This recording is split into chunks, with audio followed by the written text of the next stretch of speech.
Entah apa yang merasuki pikiran AS, 30 tahun, warga kampung Cibarukbuk, Desa Citaman, Kecamatan Ciomas, Kabupaten Serang. AS tega menghabisi nyawa putrinya sendiri berinisial NL, 3 tahun, menggunakan senjata tajam di rumahnya pada Selasa, 18 Juni 2024, dini hari. Kapolsek Ciomas, Ibtu Fridi Ramadan Pancariski mengatakan, saat itu korban beserta ibu dan pelaku sekaligus ayahnya sedang tidur di kamar, tiba-tiba pelaku melukai korban yang saat itu masih tertidur. Korban ini anak kandungnya yang nomor 2, lagi tidur sama-sama, tidak ada cekcok sebelumnya, lalu dibunuh, kata Fridi kepada wartawan melalui sambungan telepon.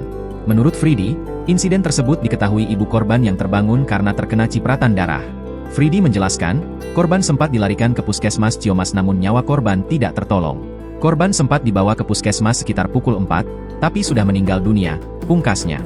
Sedangkan pelaku usai membunuh melarikan diri dan saat ini masih dalam pengejaran polisi.